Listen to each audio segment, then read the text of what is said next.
명결로 시작된 히스기야의 개혁. 할렐루야. 오늘도 선포되는 역대기의 말씀을 통해서 우리 3대 가족들의 마음이 하나님 앞에 겸손하게 낮아지게 되길 바라고, 겸손하게 낮아진 우리 마음을 회복해 하시는 하나님의 크신 은혜와 평강으로 충만함을 누리는 저와 여러분들이 되시기를 주의 이름으로 축원해 드립니다. 여러분, 지난 주일 우리는 바벨론 포로 생활에서 돌아온 이스라엘 공동체에게 이스라엘의 지난 역사를 들려주었던 역대기의 말씀이 분열 왕국 이후 남유다 왕들 가운데 그야말로 영적인 막장 드라마를 써내려간 정신나간 아하스 왕의 통치 행적에 관한 말씀을 함께 살펴보았습니다. 이처럼 영적으로 또 정치적으로 막장 드라마를 써내려간 정신나간 아하스의 통치로 인해서 지난주에 우리가 역대하 28장에서 봤던 것처럼 유다는 회복하기 어려운 지경으로 나라 전체가 위기 속에 빠지게 되는 것을 보게 됩니다. 이때 역대기는 여호사밧과 함께 이제 이후에 등장하는 요시야, 그러니까 다윗과 솔로몬 왕 이후에 역대기는 의도적으로 이스라엘 가운데 3대 성군이 있는데, 그 3대 성군이 누구냐면 여호사밧이라고 하는 왕과 이제 히스기야 이후에 등장하는 요시야, 그리고 오늘 본문에 등장하는 남유다의 13번째 왕인 히스기야가 바로 이스라엘의 다윗과 솔로몬 왕 이후에 가장 위대한 왕이고 성군이라고 이야기하는데, 흥미롭게도 나라 전체를 영적으로, 정치적으로, 외교적으로, 경제적으로 망쳐놓은 아하스 왕 이후에 이 아하스의 아들 3대 성군 중에 한 사람인 히스기야 왕의 통치 행적을 오늘 본문에서 소개하고 있다는 거예요. 마치 이런 거예요. 바벨론 포로 생활에서 돌아와 나라를 재건하고 성전을 재건해야 할 이스라엘 백성들에게 고르라는 거예요. 너희들의 삶이 어떤 길을 걸어갈지. 부자가 있는데 막장 드라마를 썼던 아하스 왕의 행적을 따라 돌아와서 살아갈지, 아니 오늘 본문에 기록된 아하스 왕의 아들인 우리가 흔히 말하는 선한 히스기야 왕의 삶을 살아갈지, 그것에 따른 결과들이 있을 거니까 바벨론 포로 생활에서 돌아온 너희들은 두 왕을 비교하며 어떤 삶을 살아갈지 선택하라고 하는 권면과 교훈이 오늘 본문 안에 있는 거죠. 여러분, 재미있는 것은 유다의 13번째 왕인 히스기야는 우리에게도 유명해요. 왜냐하면 기독교 백화점 가면 히스기야의 기도 해가지고 경건도서들이 많이 나왔기 때문에 다윗의 후손들 가운데 유다 왕 히스기야는 거의 모르는 사람들이 없을 만큼 아주 유명한 왕입니다. 아니나 다를까 유다의 3대 성군 선한 왕으로 손꼽히는 히스기야의 행적은 그래서 오늘부터 4주간 4장에 걸쳐서 역대하 29장부터 32장까지 무려 118장에 걸쳐서 히스기야의 행적을 역대기가 소개하고 있다는 거예요. 여러분, 성경은 사람 기자를 통해 하나님이 기록하신 말씀이잖아요. 그래서 어떠한 성경의 이야기가 자세하게 많이 풀어져 설명한다면 하나님이 하실 말씀이 많다는 거예요. 단순히 오늘 우리가 읽었던 본문의 이야기는 지금으로부터 2700여 년 전 이스라엘 땅에서 있었던 한 민족과 한 왕의 이야기가 아니라는 겁니다. 그 역사를 통해 하나님이 생생하게 오늘 이 시대를 살아가는 우리에게 교훈을 주고자 하신다는 거예요. 그런데 그 교훈의 이야기가 많다 하면 하나님이 하실 말씀이 많다는 거죠. 주목하라는 거예요. 특별히 우리가 주목해야 할 왕이 히스기야라는 겁니다. 그래서 특히 역대하는 정신나간 아하스가 망쳐버린 여호와 하나님을 향한 이 여호와의 신앙, 이 여호와의 신앙으로 돌아가기 위한 종교개혁을 그의 아들인 오늘 본문부터 시작되는 히스기야 왕이 지속적으로 열정적으로 감행한 사실을 설명하고 있는데, 앞으로 우리가 4주간에 걸쳐서 보게 될 모든 내용은 다 히스기야가 행한 종교개혁이에요.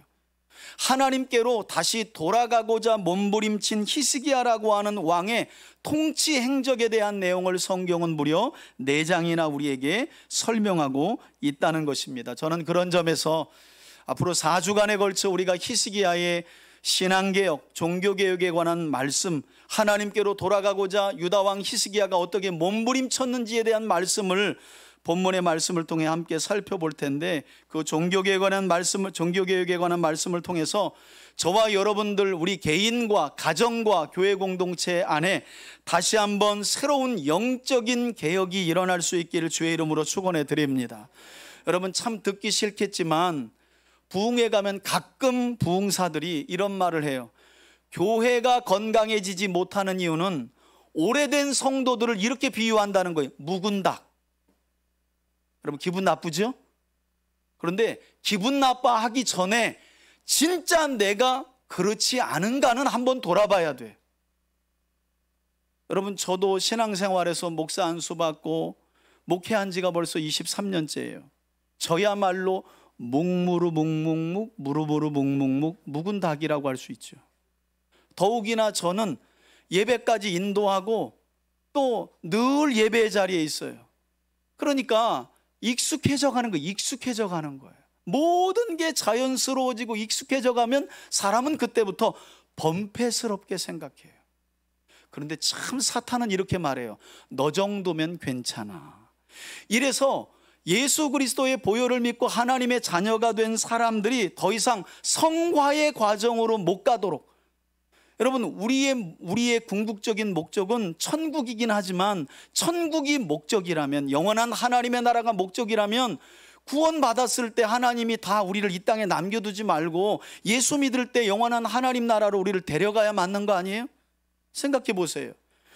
우리의 그냥 신앙생활의 목적이 예수 믿고 천국 가는 거다라면 우리가 여기 남아있을 필요가 없잖아요. 하나님이 바로 천국으로 데려가시면 되지. 그런데 그렇지 않잖아요. 예수 믿고도 이 땅에서 교회 생활을 하고 가정과 삶을 이루어가는 이 땅에서의 삶이 있잖아요. 왜 하나님이 그런 시간들을 허락하시냐는 거예요. 성화를 위해서. 하나님의 백성이 되었기 때문에 이제 하나님 백성다운 삶이 무엇인지를 교회 다니면서 말씀을 통해 배우고, 끊임없이 그리스도를 통해 하나님 닮는 삶을 통해 천국과 늘 가까워지는 삶을 사는 그 언제쯤에 그리스도께서 이 땅에 오셔서 우리와 얼굴과 얼굴을 대면하고 영원한 하나님의 나라로 우리를 들이실 줄 믿습니다. 그래서 우리 안에 진짜 종교개혁이 일어나야 돼요. 여러분, 그래서 제가 가끔 이런 얘기를 하잖아요. 더 이상 성경 가르치는 게 즐겁지도 않고 재밌지도 않고 유익하지도 않고, 제가 먹고 살려면 이 일을 해야지라는 생각이 들면 저는 목회를 내려놓을 생각이 있다고. 여러분, 그런 마음과 결단으로 신앙생활을 하셔야 돼요. 그래야 개혁이 일어나요.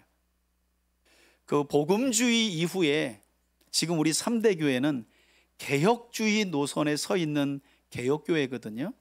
개혁교회라 하면 늘 뜯어고치는 걸 말하는 게 아니에요. 성경에서 벗어난 삶을 성경으로 돌이켜 개혁합시다. 이게 개혁교회입니다. 우리 3대 교회가 그런 개혁교회에 몸담고 있어요. 말씀으로부터 벗어나 하나님의 뜻으로부터 벗어난 삶의 생각과 태도와 모습이 있다면 말씀으로 돌아가자는 거예요. 여러분, 그런 우리들에게, 그런 삶을 살아가야 하는 우리에게 오늘 히스기야의 이 종교개혁 첫 장이 얼마나 많은 도전과 감동을 주는지 몰라요. 자, 본문을 보겠습니다. 1절입니다.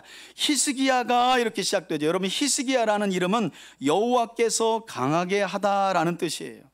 여호와께서 강하게 하신 자라는 이름을 가진 히스기야가 왕위에 오를 때가 25살이었는데 그가 예루살렘에서 29년 동안 남유다를 통치했고, 그의 어머니의 이름은 아비야, 여호와가 나의 아버지다. 스가랴, 아버지가 스가랴라고 하는 사람의 딸이에요. 어머니는 아비야라고 하는, 이름들만 봐도요 상당히 신앙이 있는 어머니였던 것을 보게 되는데, 중요한 사실은 구약학자들마다 연대를 추정하는 그 정확한 연대가 좀 다르긴 하지만, 여러분, 히스기야가 이처럼 25살에 나라를 거의 망하는 지경으로 끌고 갔던 아버지 아하스로부터 왕위를 이어받았을 그 당시가 어떤 때냐면 북이스라엘이 망하기 직전이었거나 망한 후 바로 직후쯤 됐다고 추정을 해요. 이때가 주전 721년경입니다. 그러니까 이때쯤 히스기야가 유다의 왕으로 세워진 거예요. 유다가 북이스라엘이 망하기 직전에 유다의 왕으로, 아니면 망한 바로 직후의 상황 중에 유다의 히스기야 왕이 왕위를 이어받은 거예요.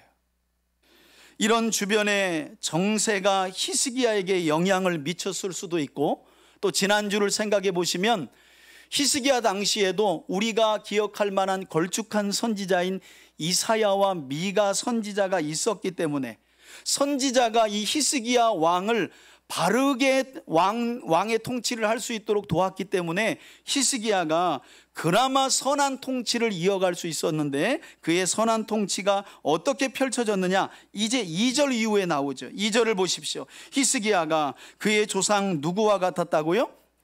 여러분, 다윗. 여러분, 역대기에 나오는 유다 왕들의 행적을 읽을 때 다윗과 같았다라고 하는 내용이 나오면 동그라미를 칠 필요가 있어요. 역대기는 그렇습니다. 히스기야가 다윗과 같이 정직했고 하나님 보시기에도 정직했다는 거예요. 여러분, 말씀드린 것처럼 역대기에는 다윗의 후손으로 유다의 여러 왕들을 소개하는데, 종종 아무개의 왕은 여호와 보시기에 정직했다라고 하는 수식어가 붙어요. 그런데 아무개 왕은 여호와 보시기에 정직했을 뿐만 아니라 다윗과 같이 행했다라고 하는 수식어는 여호사밧, 오늘 본문에 나오는 히스기야, 그리고 이제 이후에 나오는 요시야 외에는 그 수식어가 따라붙지 않아요. 그러니까 역대기 성경을 읽으면서는 아무개가 다윗처럼 행했다라고 하는 건 아주 큰 극찬이에요. 이런 왕이 없었다라고 이해하셔도 돼요. 그런 왕이 오늘 본문에 누구였다는 거예요? 히스기야. 여러분, 여기서 한 가지 생각해 봅시다. 히스기야가 누구의 아들이라고요? 정신 나간 또라이 아하스예요. 유다를 하나님으로부터 멀어지게 하는 정도가 아니라 나라 전체를 벼랑 끝으로 내몬 왕이 정신 나간 아하스였어요. 그런데 이런 아버지, 정신 나간 막장 드라마를 썼던 아하스에게서 누가 나온 거예요? 히스기야가. 종종 제가 말씀드렸잖아요. 제가 어린 시절 외가댁에 가면 저희 외할머니가 항상 절에 가서 스님이 써주는 부적 가져와가지고 불에 태워서 냉수잔에다가 불에 태우고 넣고 그거 이렇게 돌려가지고 마셨다고. 그러니까 여러분, 가풍을 보면 제가 지금 이 자리에 서가지고 목사 노릇을 할 수가 없는 거예요. 왜냐하면 그냥 저희 할머니는 항상 절에 가고 범사에 가고 쉬지 않고 가서 지성을 드렸던 분이니까. 여러분, 오늘 성경이 뭘 말하냐면 영적인 가풍이나 환경이 우리에게 영향을 미칠 수 있지만 선택은 결국 누가 하는 겁니까? 맞아요. 여러분, 내가 하는 거예요. 가끔 그 삶이 어그러진 사람들의 이야기를 들어보면 부모 탓하고 가정 탓하는 분들이 너무 많아요. 그런데 상담을 해보고 이야기를 해보면 선택은 전부 자기가 한 거야. 한 20% 정도나 환경이 미쳤을까? 선택은 자기가 한 거예요. 근데 여러분, 사탄은 꼭 그래요. 환경 탓하고 부모 탓하고 누군가를 탓하게 해서 더 이상 그 사람을 옳은 길, 선한 길, 성숙의 길, 발전의 길로 이끌질 않아요. 그런 점에서 히스기야는 위대하죠. 아버지는 거의 벼랑 끝에까지 하나님으로부터 멀어진 사람인데 그런 아버지의 길을 따르지 않았다는 거예요. 사실 우리 한국의 역사가 다 그렇죠. 뭐 3, 4대 이상 가면 절에 안 가신 조상들이 없고 무당들에게 구슬 안 한 조상들이 없잖아요. 그래도 오늘 저와 여러분들이 이 자리에 있는 건 하나님이 우리를 사랑하시고 우리를 구원하시기로 작정하셔서 구원받을 만한 믿음을 우리에게 주셨기 때문인 줄 믿습니다. 히스기야도 그런 점에서는 마찬가지예요. 히스기야 자체가 뭐 좋은 성품, 그리고 남들보다 선한 마음을 가져서가 아니라 하나님이 그렇게 히스기야라는 사람을 예정하시고 사용하신 것이죠. 자, 그렇다면 히스기야 왕은 다윗과 같은 믿음의 길을 구체적으로 어떻게 걸었느냐? 3절 보십시오. 그는 통치를 시작하는 첫째의 첫째 달에, 여러분, 우리 대통령 선거가 6월 3일에 있었나요?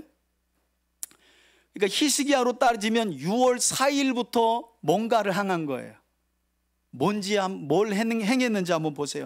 제일 먼저 그의 아버지 정신 나간 아하스가 문을 닫고 걸어 잠궜던 여호와의 성전문을 어떻게 했다는 거예요?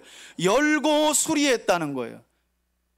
하나님의 성전을 열고 수리했다는 거예요. 여러분, 고대에 우리가 역사를 얼마나 많은 나라의 역사를 접합니까? 아니, 우리 저녁에 하는 사극만 봐도 아버지의 왕권을 이어받은 그 어린 왕이 등극하게 되면 제일 먼저 집중하는 게 뭐예요? 왕권을 잡는 거예요. 왕권을. 그래서 내 왕권을 위협하는 사람들을 치죠. 정적을 내리칩니다. 왜? 초기에는 왕권을 잡아야 통치를 이제 해 나갈 수 있기 때문이에요. 그런데 히스기야를 보세요. 아버지가 망쳐버린 나라의 왕위를 잇는데 자기 왕권부터 생각한 사람이 아니었다는 거예요. 여러분, 이걸 고대 사회의 이야기로 생각하지 마시고 우리나라에 가져와도 이해할 수 있는 부분인 거예요. 우리가 선출해서 뽑는 대통령들이 선출된 이후에 뭘 하고 있는가? 그런데 우리가 국민이 관심을 가져야 하는 거죠. 그죠? 그런 점에서 여느 왕들은 항상 아버지의 왕위를 잇든지 아니면 쿠데타를 통해 왕권을 차지하게 되면 자기 왕권을 강화하는데 숙청하고 거기에 집중하는데, 오늘 히스기야는 그러지 않았다는 거예요. 통치 첫 해 1일부터 하나님의 성전문을 열고 하나님의 집인 성전을 수리하는 데 집중했다는 거예요. 여러분, 성전문을 열고 수리했다는 건 뭘 향한 회복을 말할까요? 그렇죠, 예배. 구약의 성전에서 드렸던 그 제사를 가장 먼저 히스기야가 왕의 자리에 딱 앉고 생각한 건 하나님의 성전과 예배였어요. 그래서 성전문을 열고 수리하는 것부터 제일 먼저 한 거죠. 저는 우리 3대 가족들과 여러분의 가정이 오늘 히스기야처럼 하나님을 향해 닫혀진 모든 문들이 활짝 열려지기를 바라고요. 더 나아가서 여러분 가정에 하나님을 향한 온전한 예배가 회복될 수 있기를 주의 이름으로 축원해 드립니다. 자, 그리고 4절을 보면 히스기야 왕은 성전에서의 제사 곧 예배를 담당했던 제사장들과 레위인들을 불러 모으죠. 그리고 11절까지 공식적으로 그들에게 연설을 시작하는데요. 4절 보십시오. 제사장들과 레위 사람들을 동쪽 광장에 모으고 히스기야 왕이 그들에게 연설을 시작합니다. 그들에게 이르되, 이들은 지금으로 말하면 성직자들이에요. 구약의 성전 안에서 제사의 직무를 담당했던 사람들입니다. 레위 사람들아, 쉐마, 내 말을 들으라. 이제 너희는 먼저 누구 자신을 성결하게 해요? 너희 자신을 성결하게 하고 또 너희 조상들의 하나님 여호와의 성전을 어떻게 성결하게 하여. 오늘 본문은 성결 나오면 무조건 동그라미를 치셔야 돼요. 성결하게 하여 그 성전 안에서 무엇을 다 제거하라고요? 더러운 것을 없애버려라.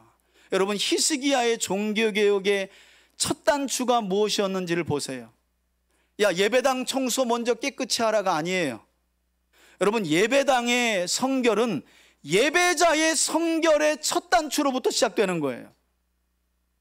어떤 분들은 그래요.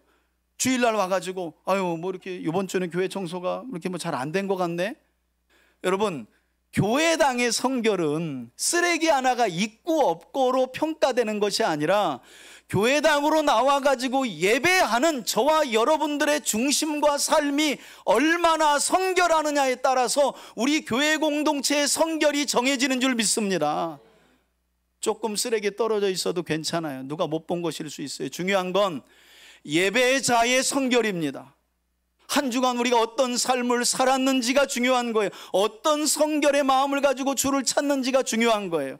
그런 점에서 지금 히스기야의 연설은 아주 하나님의 마음을 흡족하게 하는 연설이죠. 여러분, 이때만이 아닙니다. 하나님은 지난날 출애굽 사건 이후에 시내산 정상에 임재하셔서 모세를 정상으로 부르고 이스라엘 백성들과 언약을 맺으실 때에도 가장 먼저 이야기하신 게 성결이었어요. 우리 그 단락을 한번 읽어보겠습니다. 앞에 보시고 출애굽기 19장 10절에서 11절 함께 한번 읽습니다. 함께 읽습니다. 시작. 여호와께서 모세에게 이르시되 너는 백성에게로 가서 오늘과 내일 그들을 성결하게 하며 그들에게 옷을 빨게 하고 준비하게 하여 셋째 날을 기다리게 하라. 이는 셋째 날에 나 여호와가 온 백성의 목전에서 시내산에 강림할 것임이며 아멘. 예.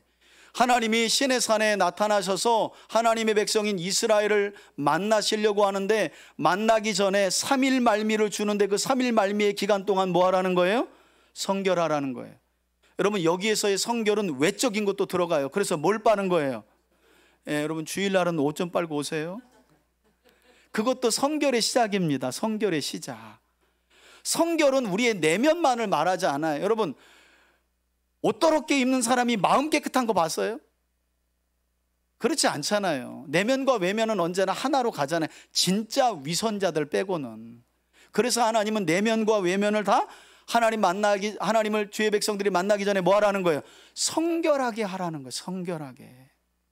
자, 이때만이 아니죠. 이후에 하나님은 가나안 땅 서쪽을 정복하기 위해 세웠던 여호수아를 세워놓고 요단강을 건널 때에도, 이스라엘 백성들을 이끌고 요단강을 건널 때도 제일 먼저 언급하신 게 성결이었는데, 우리 앞에 보시고 여호수아서 3장 5절을 함께 한번 읽겠습니다. 함께 읽습니다. 시작. 여호수아가 또 백성에게 이르되 너희는 자신을 성결하게 하라. 여호와께서 내일 너희 가운데 기이한 일을 행하시리라. 아멘. 여러분, 여기서 기이한 일들이 뭐냐면, 지금 요단강은 우기라 요단강이 한 15m 정도 되는데요, 우기 때에는 강둑이 넘을 만큼 많아요. 여러분, 시골에서 비 올 때 보셨죠? 진흙에 흙탕물이 떠내려가면서 가축들도 심지어는 끌고 가잖아요. 요단강이 그런 상황이었는데 하나님께서 언약궤를 맨 제사장들을 제일 앞에 세워가지고 그 넘실거리는 강물에다가 발을 담그라고 합니다. 성경에 보면. 근데 어떤 일이 일어나냐면, 그 넘실거리는 강물이 쫙 갈라져가지고 두 쪽으로 갈라져서 강벽을 세우고, 강 바닥이 그러면 뭐가 드러날까요? 뻘이 드러나잖아요. 성경은 뻘이 아니라 마른 땅이라고 이야기해요. 여러분, 하나님의 구원은 완전하신 줄 믿습니다.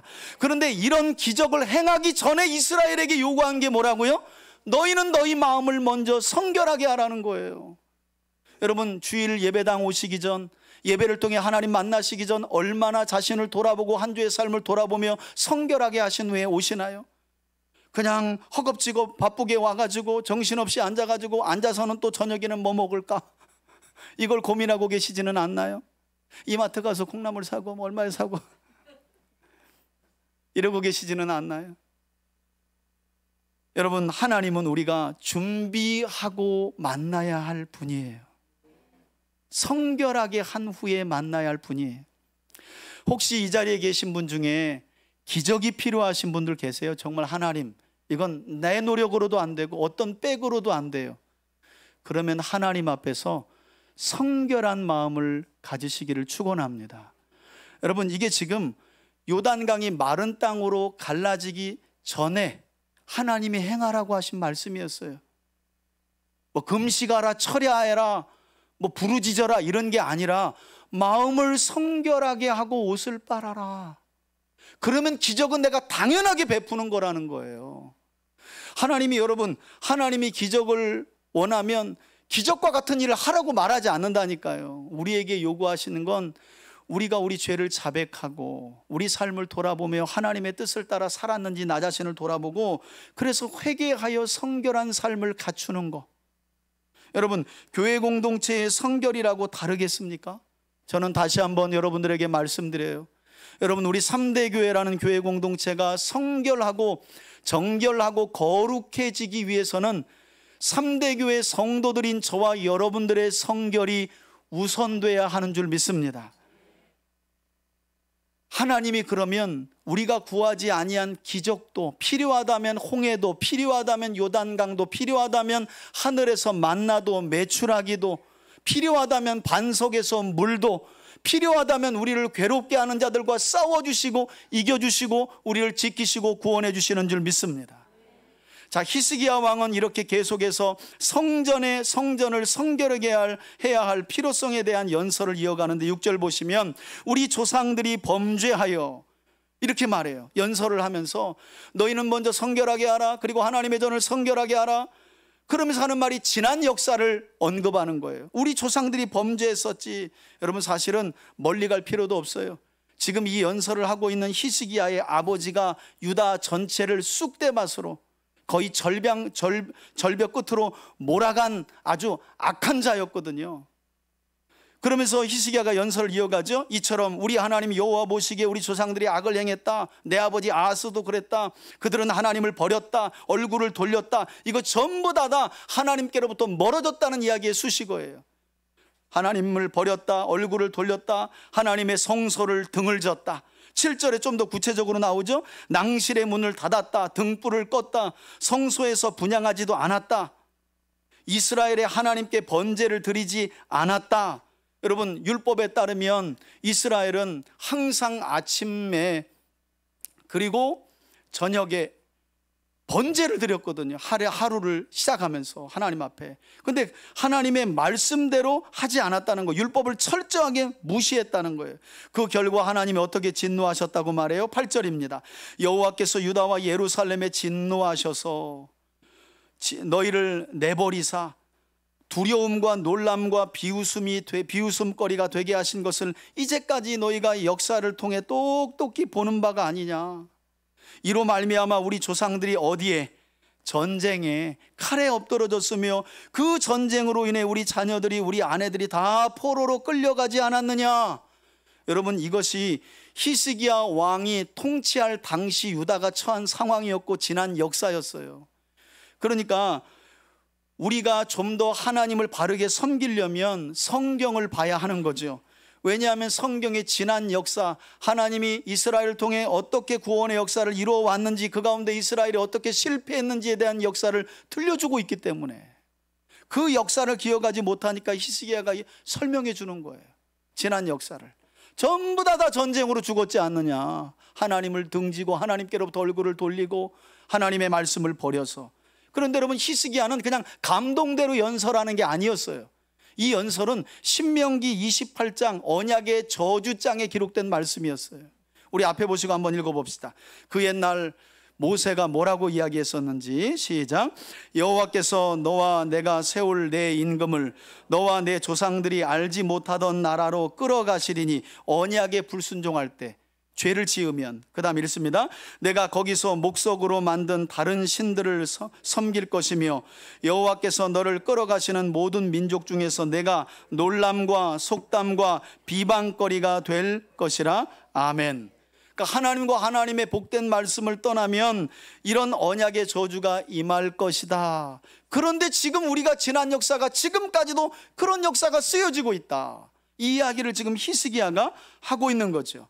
저는 그런 점에서 이 시간 우리 3대 가족들 모두가 스스로 자신이 하나님을 등지고 하나님께로부터 얼굴을 돌리며 예배로부터 돌아선 삶을 살아가고 있지는 않은지 스스로 자신을 깊이 돌아볼 수 있기를 바라고, 예배로부터 돌아선 삶을 있다면 다시금 하나님을 향해 마음의 문을 열고 하나님을 찾고 구하는, 그래서 하나님이 주시는 회복의 은혜를 누리며 살아가는 저와 여러분들이 되시길 주의 이름으로 축원해 드립니다. 여러분, 연설을 이어가던 히스기야 왕은 이제 해결책도 제시하죠. 10절 보세요. 이제 이스라엘의 하나님 여호와와 더불어 뭘 세우자고요?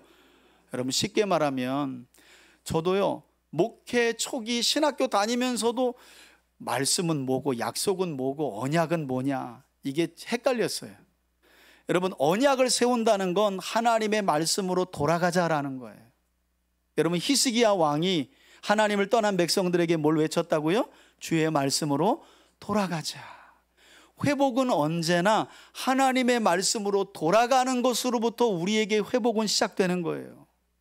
그래서 언약을 세워 그 맹렬한 하나님의 노를 우리에게서 떠나게 할 마음이, 이제는 지난날 범죄하고 하나님의 진노를 받았던 지난 역사를 내가 청산하고 싶다. 우리 아버지가 써내려간 그 반역의 역사를 끝내버리고 싶다라고 아들인 히스기야 왕이 백성들 앞에서, 특별히 레위인과 제사장들 앞에서 밝히는 거예요. 그러니 11절에 내 아들들아 이제는 게으르게 하지 말라, 신속하게 행하라는 거죠. 여호와께서 이미 너희를 택하사 그 앞에 서서 수종들어 그분을 섬기며 분향하게 하셨느니라. 이렇게 히스기야 왕의 연설이 끝나자 드디어 레위 지파에 속한 7 집안 사람들이 한 집안에 2 사람씩 선발되어서 성결을 위한 행동을 시작하는데, 여러분 시작하는데요, 12절 보세요. 이에 레위 사람들이 일어나니 곧 첫째 그핫 자손, 그핫은 고핫입니다. 자손 중에 아마사의 아들 마핫과 아사랴의 아들 요엘과 둘째 집안 무라리 자손 중 압디의 아들 기스와 여할렐렐의 아들 아사랴와 셋째 집안 게르손 사람 중 심마의 아들 요아와 요아의 아들 에덴과 넷째 집안 엘리사반의 자손 중 시무리와 여우엘과 그리고 남은 세 집안은 레위 지파에 속한 찬양 인도자 집안이었어요. 다섯째 아삽의 자손 중 스가랴와 마따냐, 여섯째 헤만의 자손 중 여우엘과 시므이, 일곱째 여두둔의 자손 중 스마야와 우시엘. 이렇게 레위 지파에 속한 7집안의 2사람씩 지도자들이 성결을 위해 앞장선 거예요. 15절을 보시면 그들이 그들의 형제 레위 지파 사람들을 모아놓고 역시 뭐가 나와요? 성결하게 하고.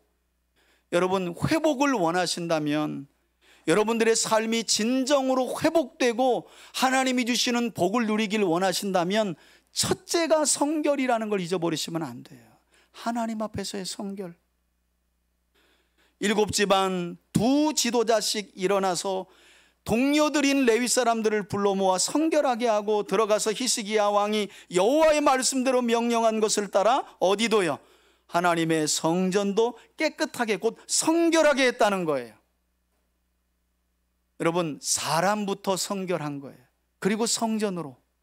16절을 보시면 제사장들로 여호와의 전 안에 들어가서 성결하게 곧 깨끗하게 하여 여호와의 전 안에 있는 모든 더러운 것들을 꺼내내고.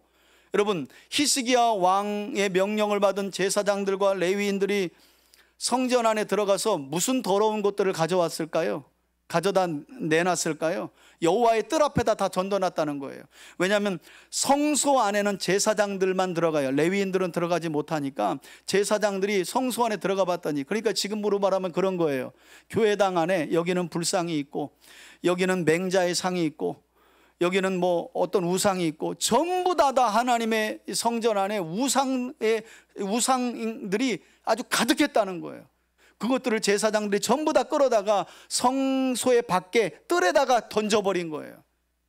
그랬더니 레위 사람들이 그것들을 받아가지고 구약 성경에 보면 우상들을 태워 없애거나 빻아서 없애버렸던 기드론 시냇가로 가져가서 청소해버리죠. 제거해버리죠. 그리고 이어지는 17절을 보시면 첫째 달 초하루에 성결하기를 시작하여, 그러니까 통치 1년째 되는 해 첫째 달부터 이 일을 했는데, 그 달 8일에 여호와의 낭실까지 성전 정화 작업이 이루어졌고, 또 8일 동안 하나님의 전을 성결하게 하여 첫째 달 며칠 동안이요 16일에 이르러 성전 정화, 제사장들과 레위인들의 성결과 마침내 성전의 정화까지 마쳤다는 거예요. 여러분, 성전을 정화하는데 2주 걸렸다는 거예요. 2주. 성전 내부는, 여러분 저를 한번 보세요. 예루살렘 성전 내부는 우리 교회당보다 작아요.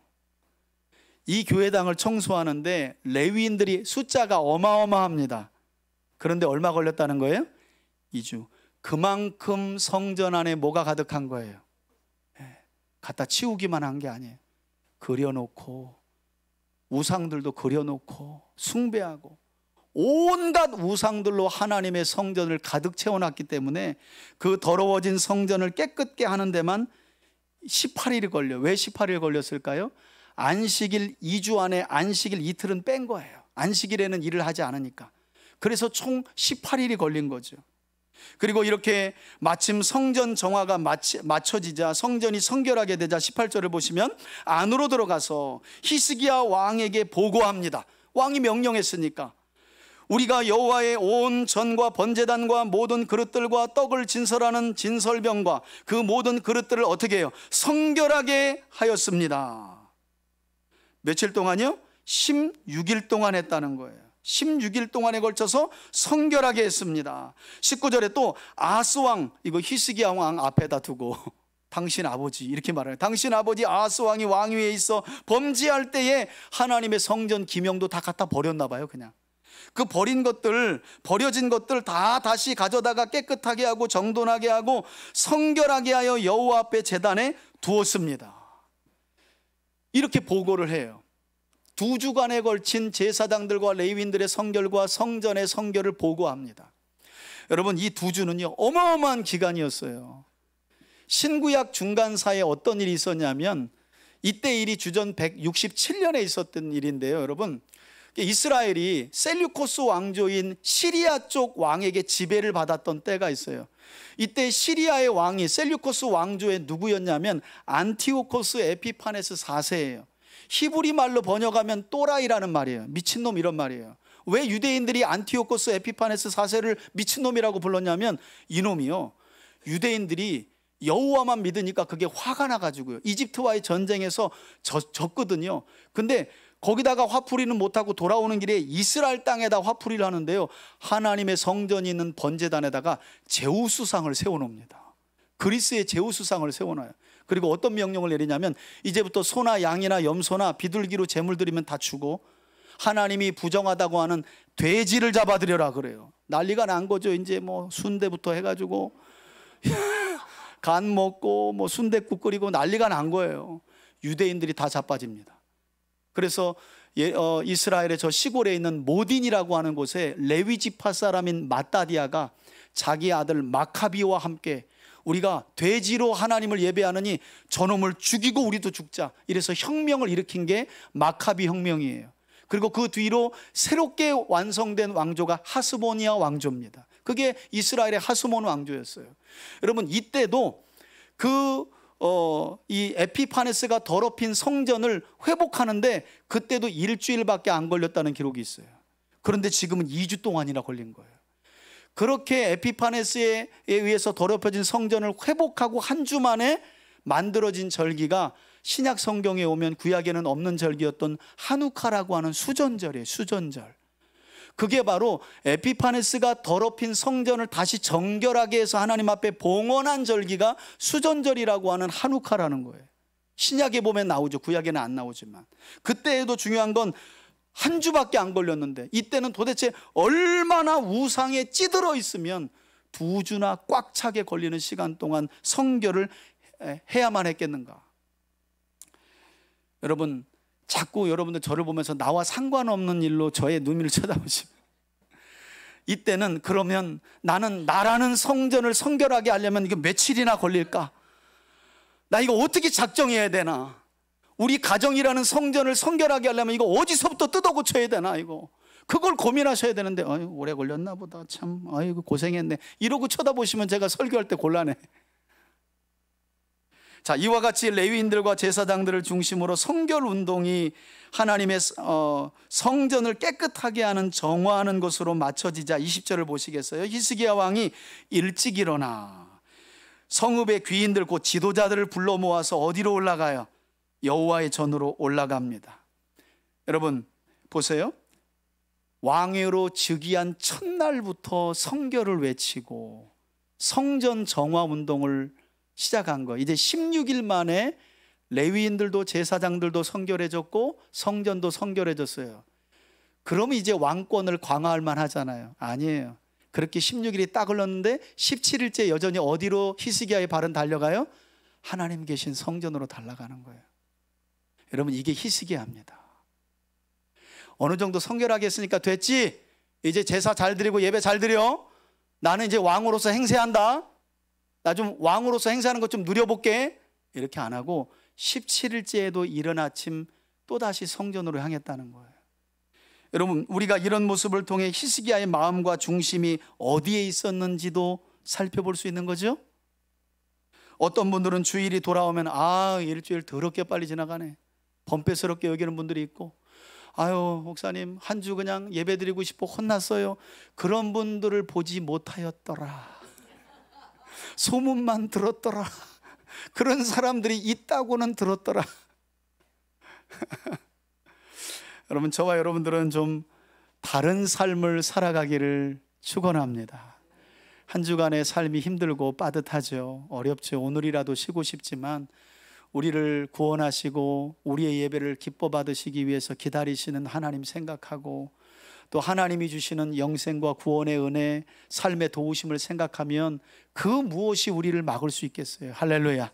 예. 그런 마음으로 17일째 아침에도 일찍 간 거죠. 그리고 이른 아침에 히스기야 왕은 가장 먼저 이스라엘 백성들을 위한 속죄 제물을 하나님 앞에 드려요. 그 내용이 21절입니다. 수송아지 7마리, 수장 7마리, 어린 양 7마리, 수점소 7마리. 누가 7 아니면 죽이겠다고 했나 보죠? 여러분, 7이라는 숫자는 완전수를 상징해요. 그러니까 이스라엘 백성들이 그간 저지른 모든 죄가 너무 많습니다. 하나님, 우리의 죄를 온전하게 용서해 주세요.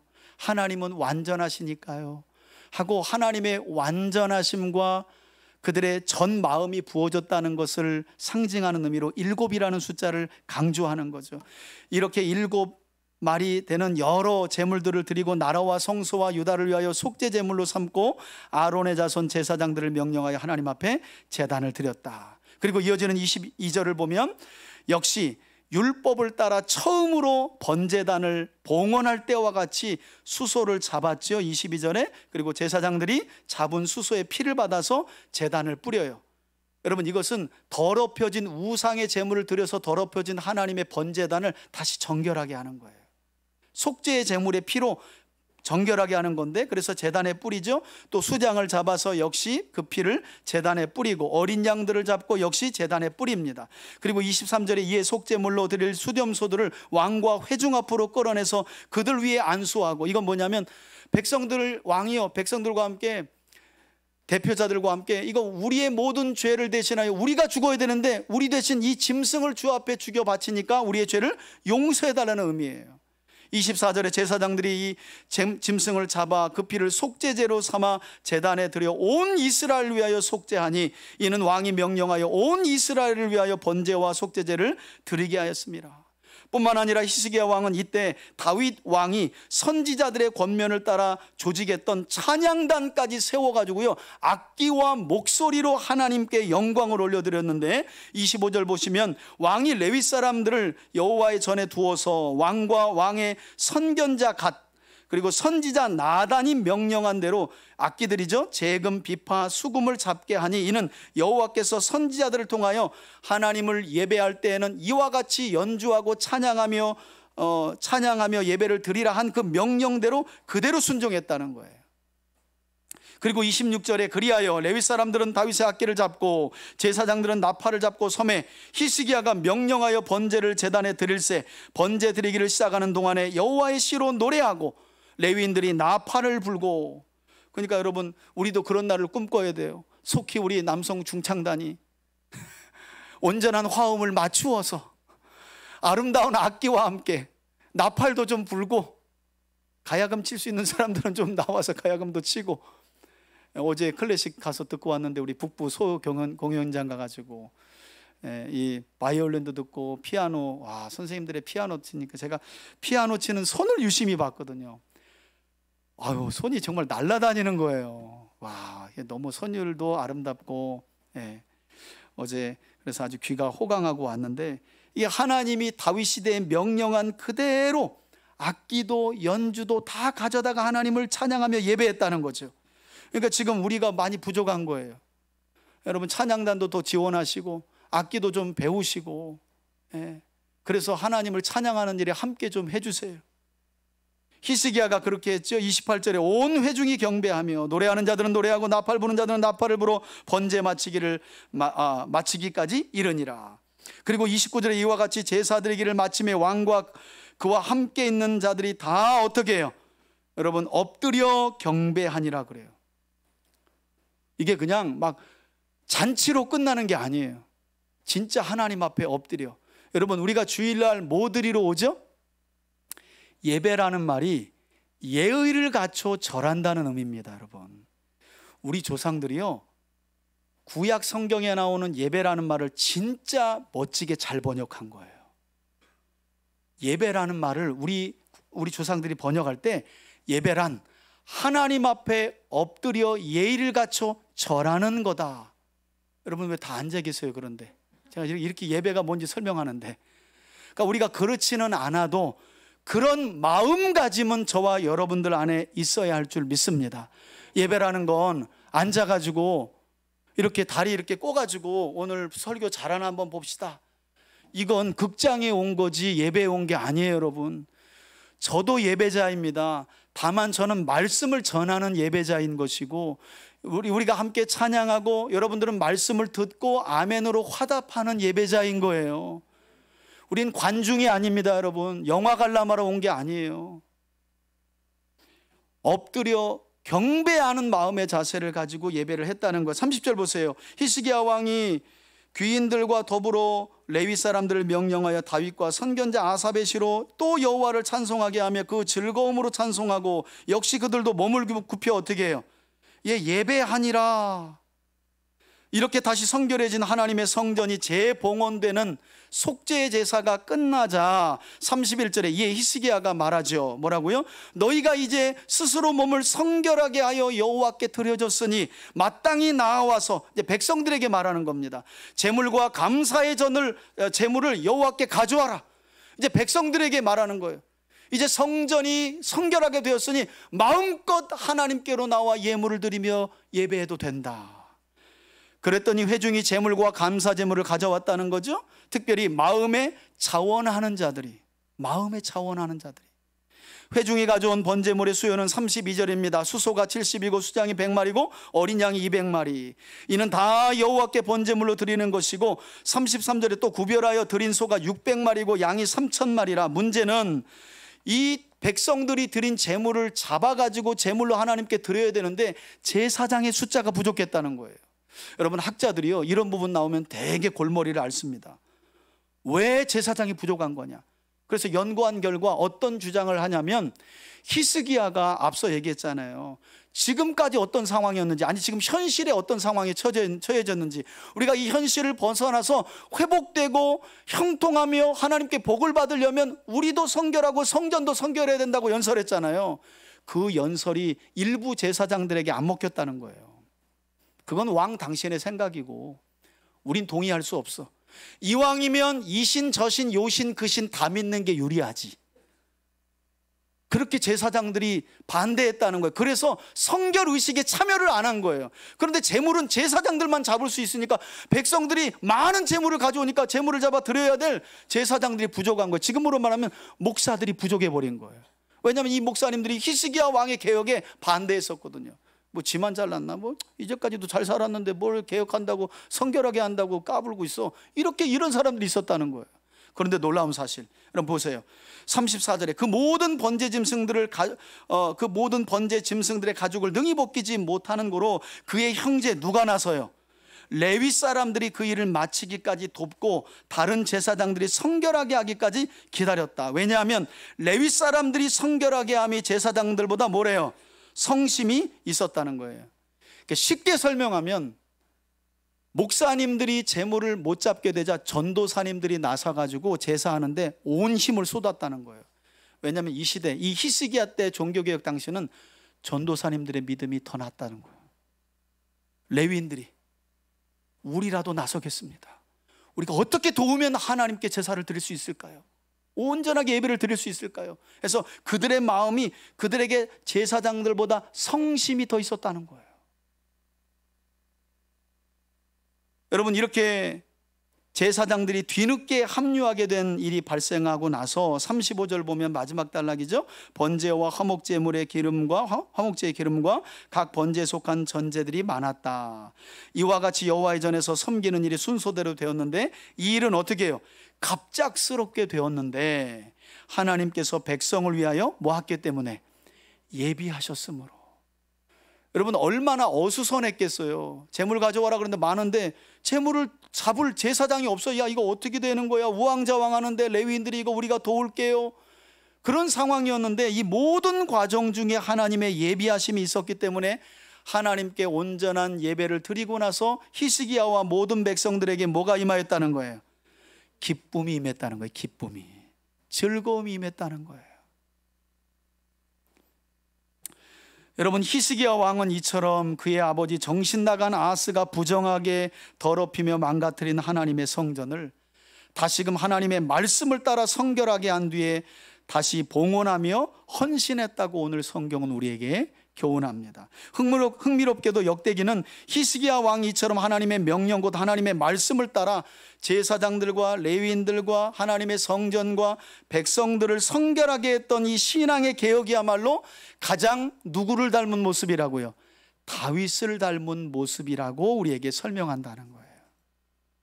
뿐만 아니라 이러한 히스기야 왕의 종교개혁 이야기는 바벨론 포로 생활에서 돌아와 이스라엘 나라와 하나님의 성전을 재건해야 했던 이스라엘 백성들에게 그들이 이러한 막중한 사명을 감당하기 위해서는 무엇보다도 히스기야 왕의 연설과 같이 하나님의 말씀을 따라 스스로를 뭐 하는 거예요? 성결하게. 여러분, 교회 다니면 자꾸 요행을 바라게 돼요. 그냥 하나님을 이용하려고 그래요. 여러분, 교회 나오면 하나님이 잘 되게 하십니다. 형통하게 하십니다. 반드시 복을 주십니다. 단 하나님 앞에 어떤 삶을 결단하고 살아가는 사람들이요? 성결을. 여러분, 완전함을 요구하시는 게 아니에요. 우리는 완전할 수 없어요. 연약한 육신의 장막을, 육체를 가지고 살아가기 때문에 늘 결단하고 거룩하게 말씀대로 신실하게 살아가야지 해도 넘어져요. 그때에 자신의 부족함을 하나님 앞으로 다시금 가지고 나아가서 나 자신을 돌아보고 죄를 자백하고 인정하며 회개하고 그리고 다시 일어서는 게 성결이라는 거예요. 하나님은 그런 성결한 삶을 저와 여러분들이 살아가기를 원하시는 줄 믿습니다. 그때 비로소 우리가 드리는 찬양과 예배를 받으시고 우리가 하는 모든 일에 하나님은 번성케 하시며 형통케 하시는 은혜와 더불어서 기쁨과 즐거움도 우리에게 넘치게 하실 줄 믿습니다. 그런 새로운 한 주를 살아가는 우리 3대 가족들이 되시기를 주의 이름으로 축원해 드립니다. 이제는 우리 주 예수 그리스도의 은혜와 하나님 아버지의 사랑과 성령의 교통하심이 다시 한번 새로운 한 주와 남은 삶을 시작하며 하나님의 성전된 나 자신의 성결로부터 우리 자신과 가정과 교회 공동체와 나라와 민족의 성결을 꿈꾸고 기대하며 살아가기를 소원하는 우리 교우들 머리 위에 이제로부터 영원토록 함께 계실지어다. 아멘.